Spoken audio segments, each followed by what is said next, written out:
Hello and welcome back to our second day of the symposium, The End of Early Music, as part of the Zamus Early Music Festival. I'm really glad to have you all in person and on the internet, of course. We apologize for the chat function that did not work in the first part of the talk. I think it's now fixed, so feel free to ask questions or write comments on the chat. I'm really happy to introduce my next speaker, Björn Schmelzer. Björn Schmelzer is a Belgian choral conductor, musicologist, and anthropologist. Though he frequently crosses disciplines and incorporates many academic and creative influences in his performances of medieval music. He's a writer, filmmaker, bookmaker, and a curator. He's the founder and artistic director of Graindelavoix, where he brings together artists of all disciplines, musical, visual, and performative. Björn Schmelzer works with the past as a message in a bottle, erupting the flow of current trends. I quote, "The grain in Graindelavoix is the bone in the throat, the thing out of place, in the past as well in the present." He published several essays and articles for literary magazines, specialized magazine, academic publication, and exhaustive CD booklets. I can finish by giving you a first-hand warm recommendation to his latest book, Time Regained. Really worth reading. So Björn, please, all yours. Thank you very much. Thank you also for inviting me here. I hope you understand me. I can raise my voice a little bit more, maybe. For those who were yesterday in our concert, my talk is really directly related to this performance. We did yesterday night here in Cologne a performance of the works of Philippe de Monte. And the program was called here Per monstra ad astra, which is a sort of simplified motto of Johannes Kepler, who was a colleague on the court of Rudolf II of Prague. But in fact, the program had, in Belgium, when we did the program, we had another title, a little bit more depressing title, let's say, which fits our time. So the title also of this talk is Forgetting the Monte, and the subtitle is The Miseries, Obstacles and Misfortunes or Failures of the Last of the Polyphonists.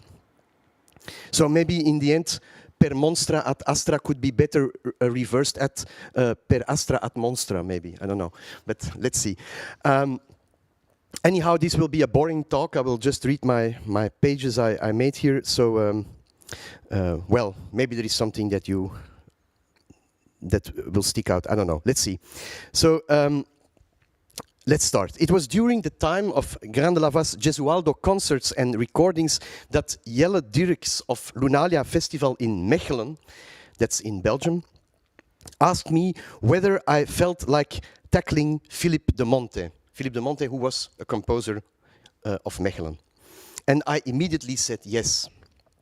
At first sight, the contrast between the two near contemporaries could not be bigger. Gesualdo was born 40 years after de Monte, but outlived him by just 10 years.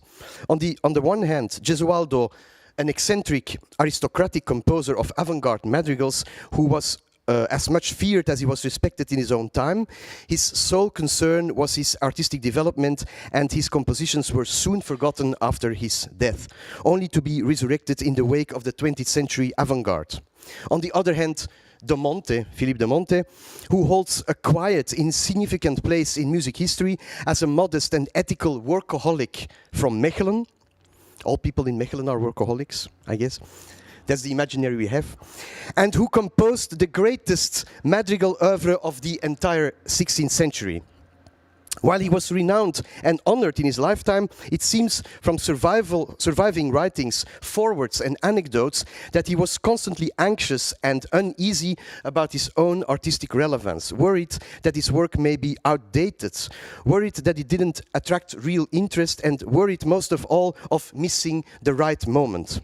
To paraphrase the remarks of the madrigal specialist Alfred Einstein, who referred to de Monte not without irony as the Don Quixote of the madrigal, quote, "De Monte always arrived too late, and his ultimate submission to the fashion trends of the modern music of his day was likewise in vain. End of quote. What Einstein failed to appreciate is that de Monte was well aware of his position and that there was never truly any question of making artistic concessions. And yet, the two composers have something in common, Gesualdo and de Monte, despite all their differences in character, musical expression and production.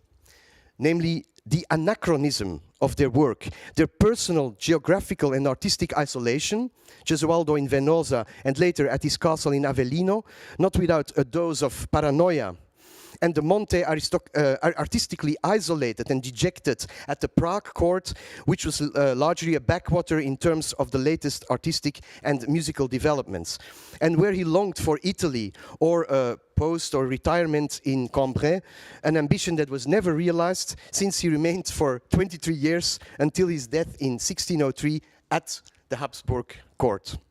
The two composers shared a sort of irrepressible creative urge, or rather maybe an artistic death drive, unconcerned with the, in the best case, often indifferent or worse, outright disapproving appreciation.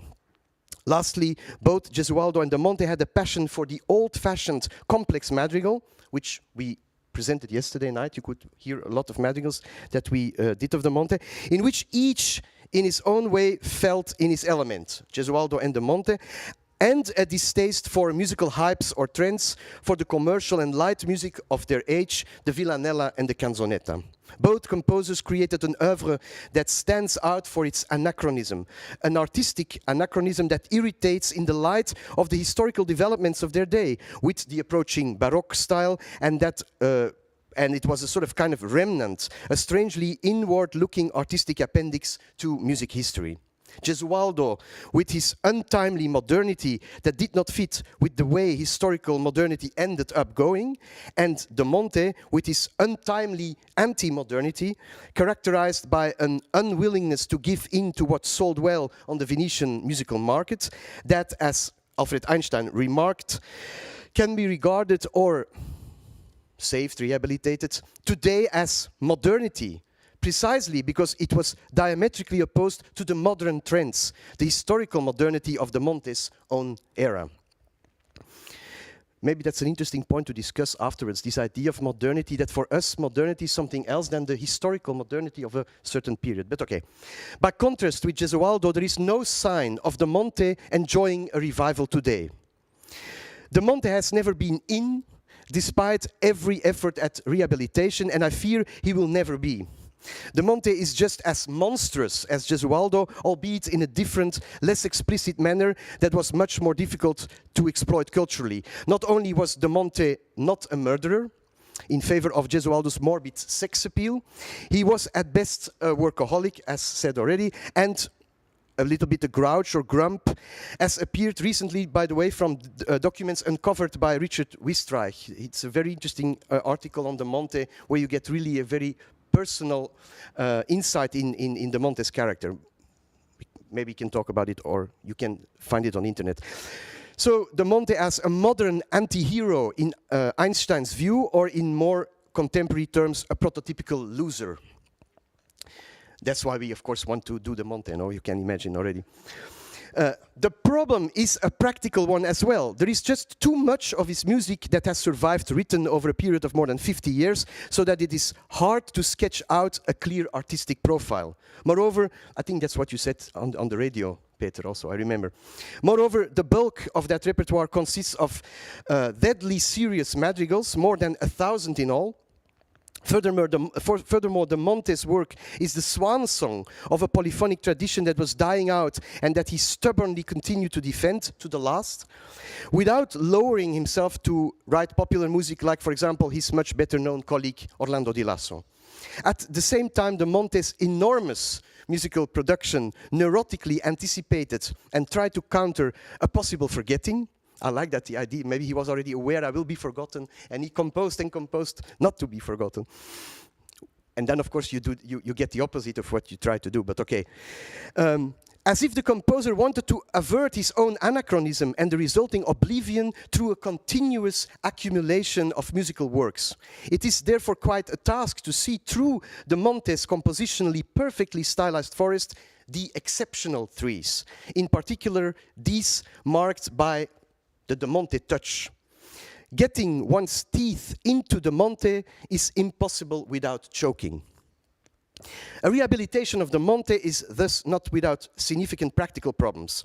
Forgetting the Monte, the title of our concert, of this lecture and so on, reflects not only the unrelenting judgment of history itself, but also seems to be the only pragmatic option left.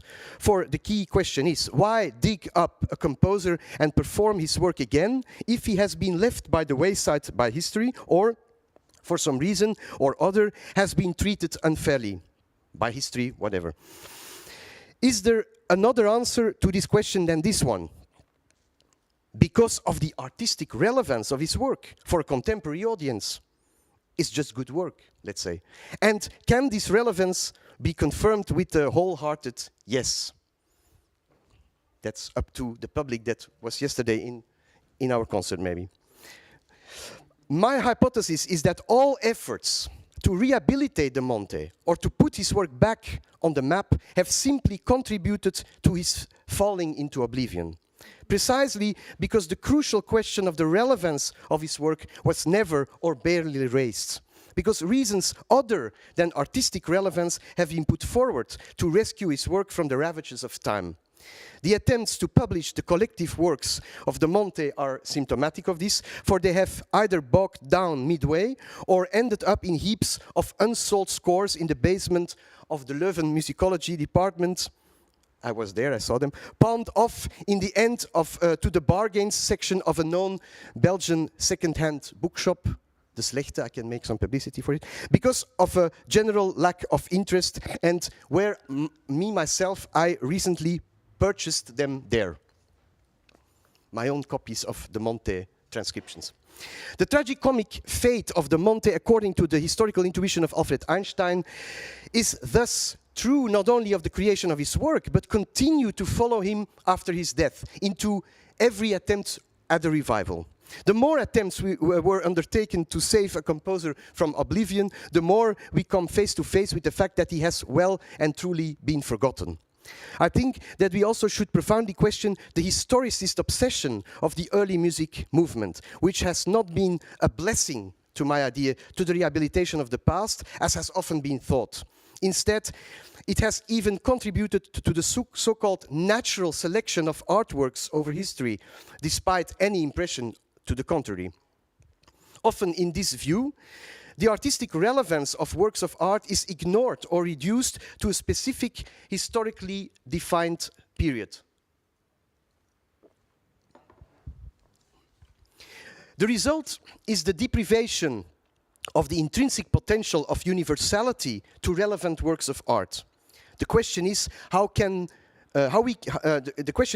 can appreciate or listen to music, to the music of the past, as if we hold this view.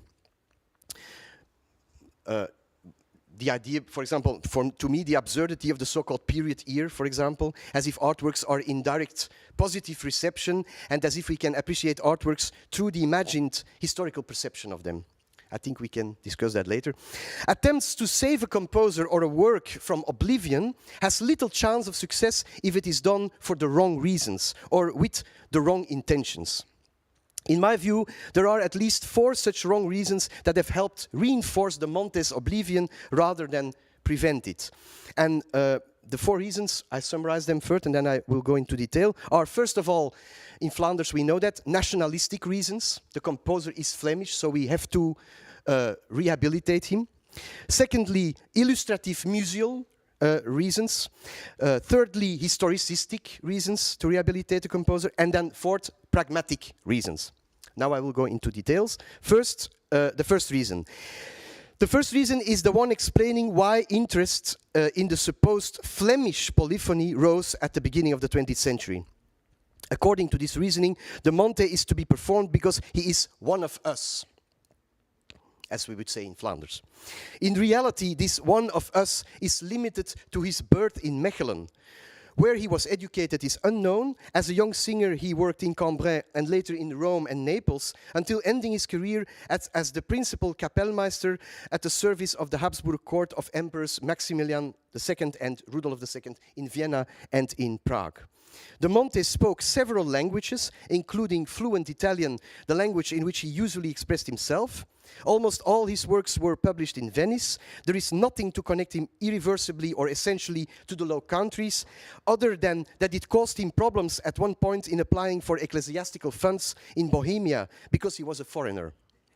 So he got himself in trouble with being Flemish abroad. In no way is his music an expression of a regional identity or a style that is typical of a given region or ethnicity? What is referred to as Franco-flemish, often this Franco is put between brackets, added or not. Franco-flemish polyphony is the regional narrowing down of a musical style that has spread across all of Europe and that was used and developed by various European nationalities. Second wrong reason. The second questionable reason is the alleged historical interest of his music.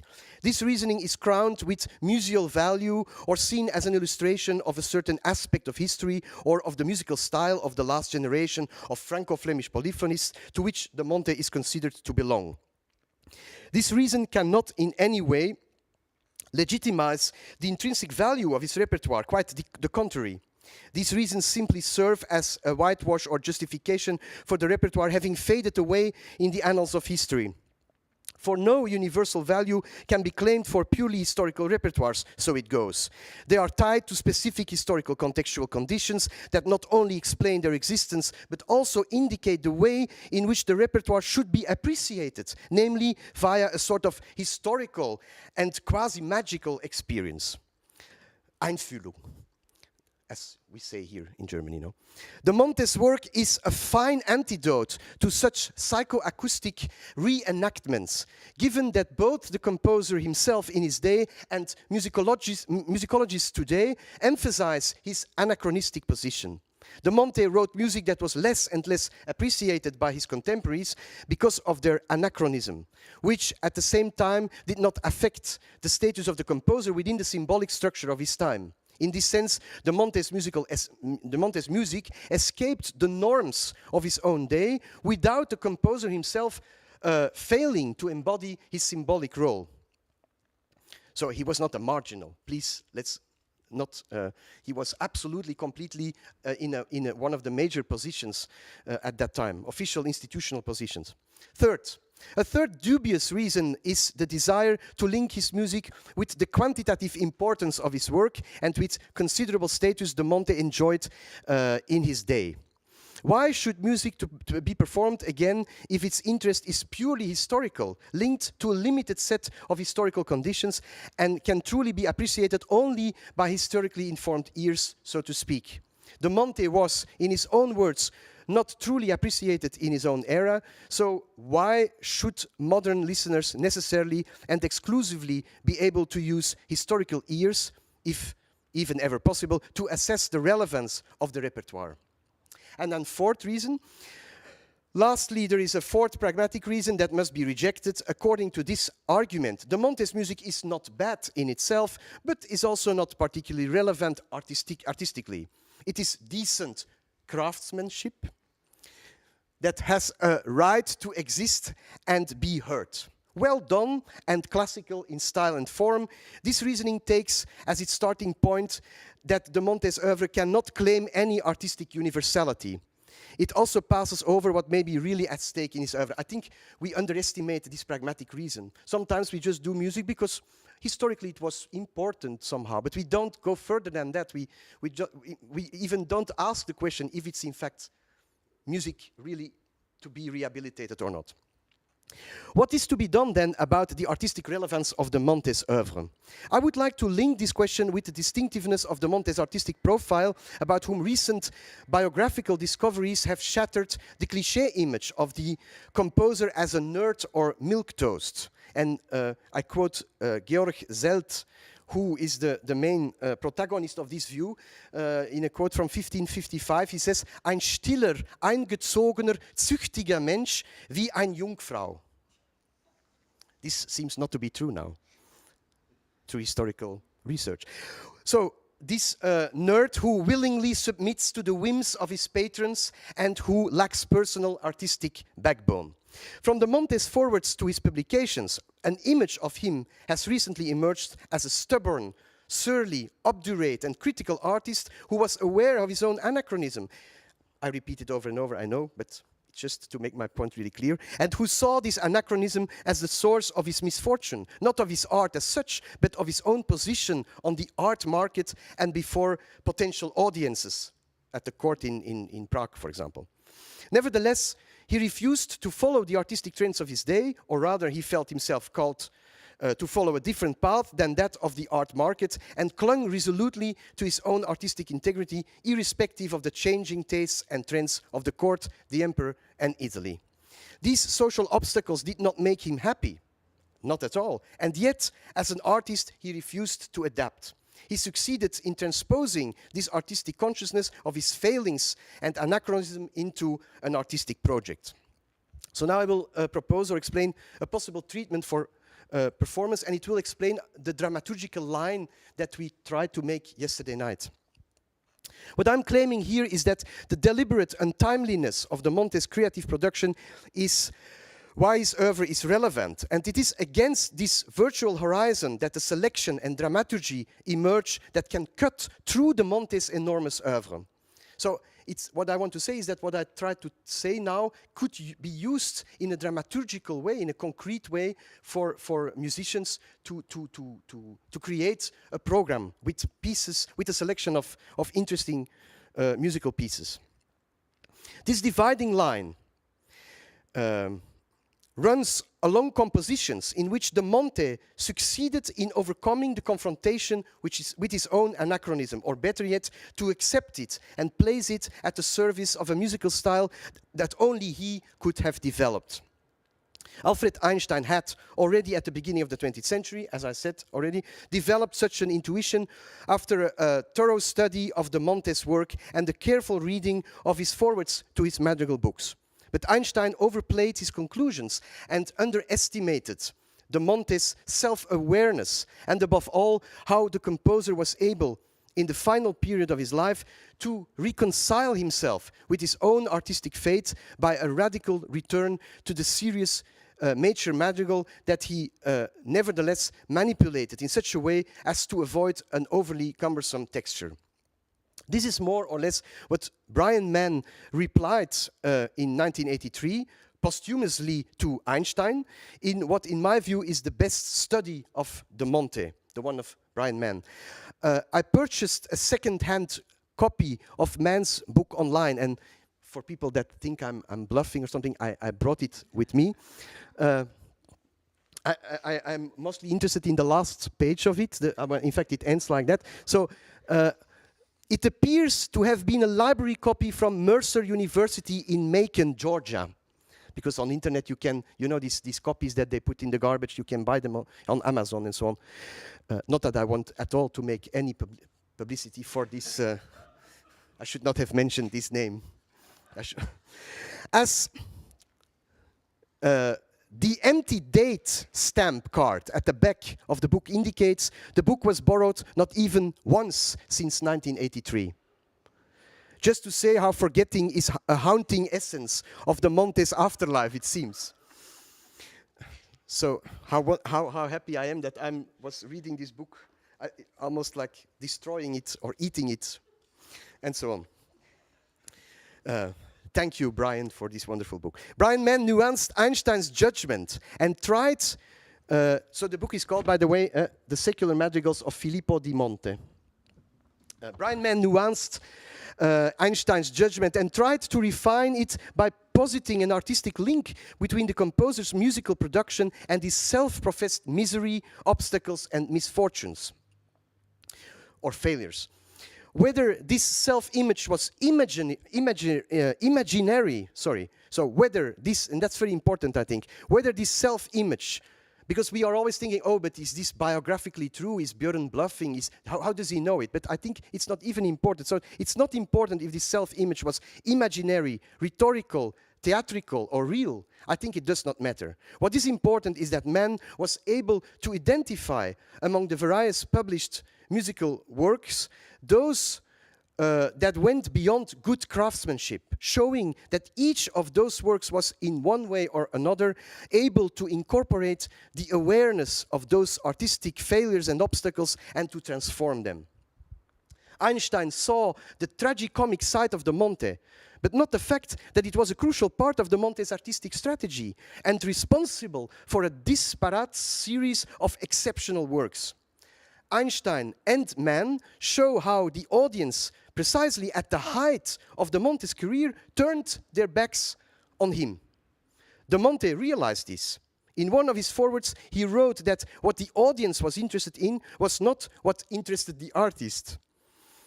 The initial artistic crisis that followed was resolved, however, not by giving in to the taste of the audience and of the Venetian commercial market, but by further developing or working through the intrinsic contradiction in his own work.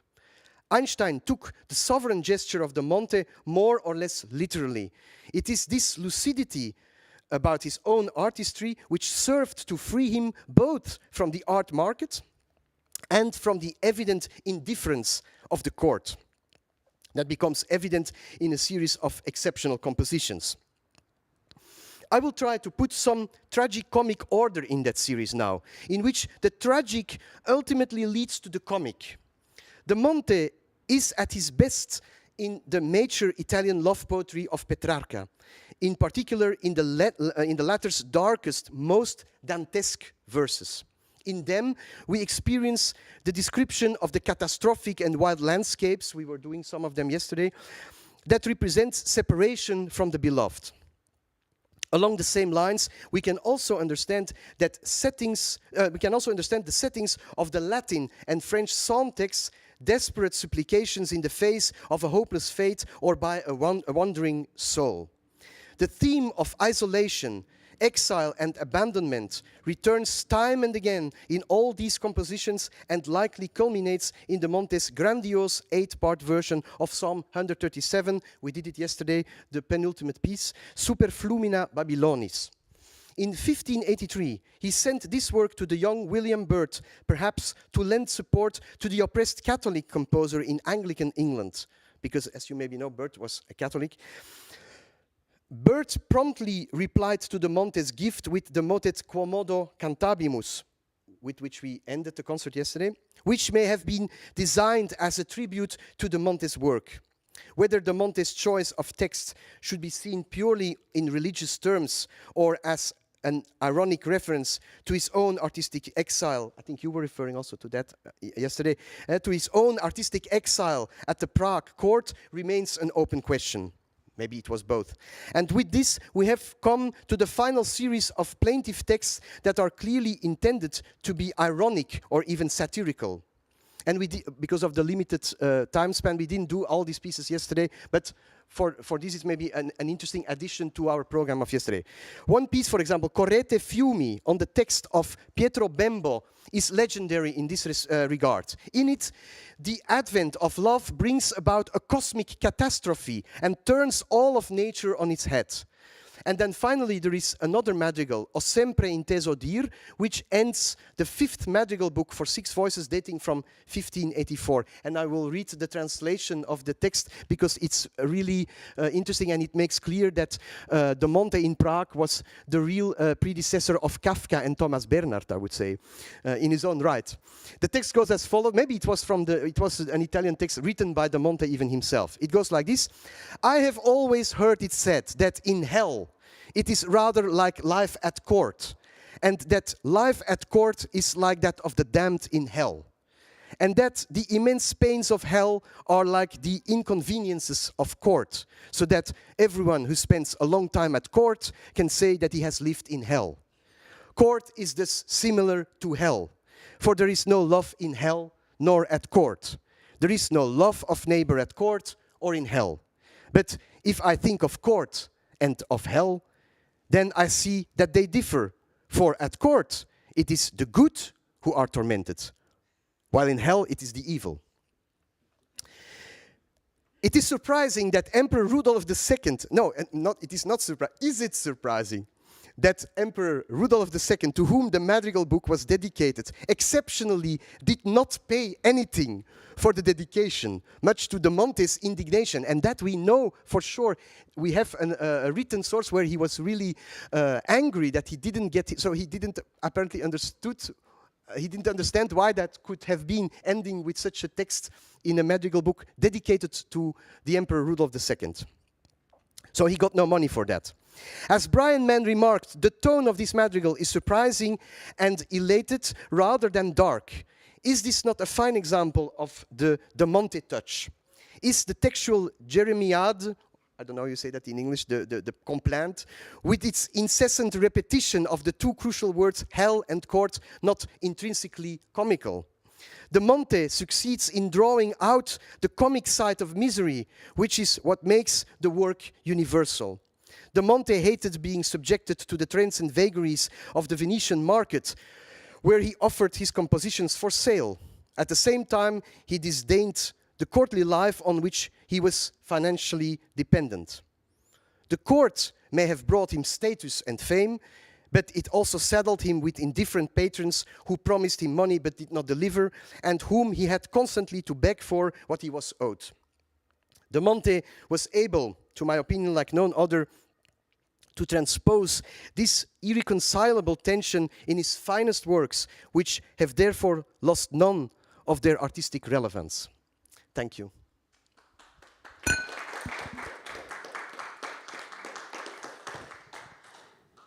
Thank you, Björn. This was wonderful, especially after hearing last night's concert. I would like, before I take questions, I would like just to say, when we started working about this program, what I found fascinating with you was we tried to combine this kind of paradox between the text and the music, which in the Monte is very, like you said, it's the music could be dead serious, but the text is tragical or comical. And to write the story of the concert throughout, which yesterday I found was a great success in this regard. My only fear was, and luckily I was deluded, was you put the bird in the end of the concert. And I was afraid it would be like suddenly, now finally something in a completely different level of music. And for me, it did not come through at all like that. I talk only from my own personal experience yesterday, but it was a perfect answer to the Rivers of Babylon that came before from the Monte. So it didn't feel like a level up, but just of a conclusion, a very natural conclusion. Of course, everybody knows Bird, hardly anybody knows the Monte. So I think you made your point just by this choice very, very clear. So I thank you for that. And I thank your wonderful singers and players yesterday for this concert. It was truly remarkable and touching, and the audience was beyond itself. So thank you for that. Thank you very much for also inviting us. And now maybe we can take some questions from the room first. Yes, Sabine? I've been in the concert. It was really great. I have one question before we go into the discussion about this very interesting person. But what are your personal reasons, musical reasons, to make this music? If you can give 3 points. Well, some I think I tried to make clear in what I said. Of course, maybe that's also something, I don't know, Peter maybe mentioned it somehow sideways, but often we are drawn into the projects we do. It's not always a personal choice, and maybe that's even a good thing. Sometimes even the Gesualdo project we did before, I was really afraid to do Gesualdo, as I was afraid to do Machaut before, and I would maybe not even tackle these composers myself. So I remember Gesualdo was almost like a macho idea of some Polish organizer saying to me, can you not do a 4 hours concert with all the Gesualdo? And of course, what could I say then? Of course, I can do that. So then we started to check the music, and it was more like a cold shower in the beginning. My singers who are there can.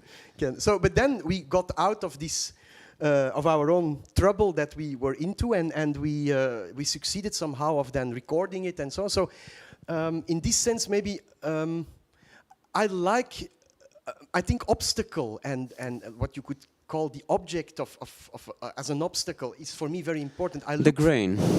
Yes, maybe the grain in this sense, and I look always. Maybe it's an idea that I think Adorno had already that idea that in music you need to find the core of impossibility in it. Like you need to find what's even maybe why a composer is not completely aware what he's really making. So you need not to try to do what the composer wanted to do. Maybe you need to go a step further. You need to find that point where the composer himself loses the pedals in the composition, and what do you get there? And you need to negotiate with that, I think. So it's the blind spot almost of the composer himself that is somehow to be found in works of art. Every composer now will for sure know what I'm talking about. It's like a writer writing a book, but he's not identifying himself with the work he makes. Afterwards, when you have written a book, you are seeing your own book and you say, is that me that wrote this book? So there is a kind of alienation from your own work of art. And in this split, I think we as performers have an incredible chance to work. And that's, I think, even almost our almost, if you can say so, our ethical duty as performers to find this blind spot and work around that. And maybe try even to say something with the music, what the composer even himself could not have imagined that it would have been possible to say in a way. So it's not just, in my opinion, trying to do what the composer wants. It's, as far as that is already known to himself. No, what does a composer want? We can say, does a composer know what he wants? I'm not so sure. So I think therefore he composes music because he doesn't know what he wants. He makes music and the music is there and he says, oh, that's apparently what I want. And then there are the performers which are crucial in order to tackle that problem of what did the composer want. I don't know if is that an answer to your question? Not really, because no. I thought you spoke a lot about his texts and dealing with his contradictions between biography and what he was doing like a nerd, following his line. But what? No, that's I think exactly. I tried to say that the overall historical image of this composer is that he was a workaholic and so on, and he was a workaholic, but in a complete different line. He was stuck to some kind of plan that he could not avoid. So it was like, what I wanted like to a little bit to show is that what we mostly associate with maybe romantic composers was already going on much earlier. And there are much earlier composers where we also know from the early Middle Ages even, where you see there a personality, there is a subject there. It's not just a guy that submits to the patron and does what symbolic order of a certain time wants from him. Of course he does that also, but inside he subverts it. And I think as performers we look for that point of subversion, otherwise it would be not even relevant to do this music. Or you go into, it can be relevant if you believe in patrimonial art, but I don't. Mm-hmm. Any further questions from the room? Yes, please. Sorry for monopolizing questions. I would like to recommend on this a series of articles or conversations between Björn and Sigiswald Keuken, which are also available in German on the website of Clemens Goldberg for German listeners or those who are here. It's well worth reading, stimulating conversations. I don't know exactly when they were done. Perhaps I was still very young when I wrote that, so my ideas changed also a little bit. That doesn't matter. I don't even know exactly what I wrote there, but sometimes when I read something I am already alienated from myself there. I think, oh my God, But thank you. I didn't even know it was translated into German. So yes, I find it very interesting. But obviously, don't agree with a lot of things. That's normal. But it's not important whether you agree. It's the point to be as I don't agree with myself there. I am completely on your side. I don't agree. Another small point I would like to make, because I was talking to Ira yesterday about Elam Rothem's things, and we judge, as you say, Philippe de Monte's music by the date it was written. But if we imagine that it was written at 40 years earlier, if we just found manuscripts and we put another date on them, would he not have been judged differently? Because, as you say, music is not good or bad because it was written at a certain date. It is how it is. Yes, exactly. I think what you say is true. It's what interests me also there is the fact that the composer is always at odds with his own time. If he is progressive or retro-progressive, to use, I think, a word that was connected with Dolmetsch, no, retrogressive or progressive. I think it's the same with Gesualdo. I think if you try to put that guy in a historicist context, like trying to nail him down in his own time, it's impossible. And I think in a way, even if it would be possible, I think it's not so, it's for me at least not the most interesting way into the work. For me, the most interesting way into the work is exactly where a composer is at odds with his own time. And I think an artist always is at odds with his own time. So he's always untimely in a certain way. I think this is something, I know that for me it's even strange that this is not more set into the practice of early music performers, but it sounds for me very logical that it's not only in contemporary art, it's always that, I mean, it's with painters the same. These painters the great painters, Giorgione, I don't know, Bellini, they are the line Mantegna Giorgione, which we love so much.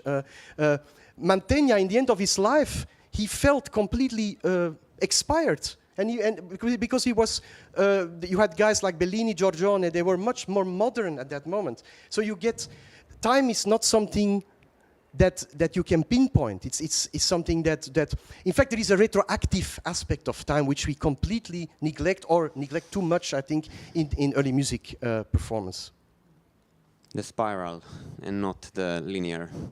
Yes, also the idea that we always have a retrospective, retroactive idea of the past. The past is something retroactive. It's not something that happened on a certain moment. It's always something that happened afterwards, with what Peter was saying. It's always a fantasy in a way. I think it's true. It's fantasy, and it's good that it's fantasy. It's dangerous. It's the dangerous aspect of doing this music, even because you can fall into the trap of using it for ideological means, for dangerous means. We all know what we are talking here, and so we need. I think our responsibility is also to all the time continuously rescue these repertoires out of the hands of people who are trying to put that into this. The past as the glorious past. I think, no, we have to find the contradictory past. We have to find the points where the past contradicts itself. And that you find that in music. And that, I think, you can make audible to an audience. Well, maybe that's my fantasy. I will take a last question from the room before we take a 5 minutes break before the roundtable discussion. Peter, please. Another question, Björn. It's more remark. I find your whole speech and the concert and your whole concept a good example of what I think that performers with any kind of music in any kind of situation should do.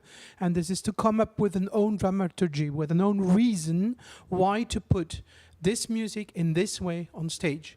And I find that this more general, that's a more general thing than what you just said about the duties, or what you find that should be more, get more attention in conservatives, for example. But this is absolutely what I meant at the very beginning of my speech when I said it's not just needed, you just don't need to have historical information in the case that you're dealing with historical music, but you have to do something with it. You have to make artistic choices. And I find your story, for example, a fantastic backbone. I mean, how exemplary is that? You got a situation that somebody says, would you like to do the Monte? You would not have thought of that if that situation would come. So the serendipity, that's life. And then second, you find an approach that really gets your full commitment into that, and you make a dramaturgy of it and a program. This is what we were supposed to do as performers, I think. And we can discuss about many things. I would, for example, personally say, but this is probably not the place for an in-depth discussion on that, whether that period of conflict that the Monte experienced in his life, whether you should take that as a definition for him as a whole person for his entire career, or whether that is really localized in these first years of the 80s, and then he came to terms with it. But this is a detailed discussion that does not find its place here. In fact, thank you for this. Of course, I agree, and I'm happy with what you say. And in fact, I brought this book of Brian Mann to show that it's not just personal subjectivity. That in fact, that also musicological studies are works of art in this sense. They make choices. And Brian Mann, in fact, even this dramaturgy, I didn't invent it myself. I it Yeah, was of my course, yeah. reading of this book that suddenly made me aware of this line. It's Brian Mann really did a thorough study of all also the order of the madrigals in all the madrigal books, and he sees, for example, that every time the first madrigal of every book is always a masterpiece. He says it's always this Dante text with the Dantesque text, very dark text and so on. He chooses that very clearly. He puts that strategically there. So you can say you could make a wonderful De Monte concert with only the first pieces of all the, and the rest was then, I don't say it's crap, but it's maybe, okay, more like he had to fill the things and so on. But so I find that interesting, and it's something that it's just musicological research. So even that idea, oh, we have to be free as musicians from musicology. No, I think we have to read musicology in the same way, I think, with the same, I hope that, I don't know Brian Mann personally, but I find I'm happy that I could rescue this book in such a way that the study functions for artists to make a dramaturgy. Write your name in it. Write your name in it. At least one person has written. Yes, yeah, it had a purpose at least. Yeah. Thank you. I think we will leave it at that. We will start at 12:10 with the roundtable discussion. Thank you. See you soon.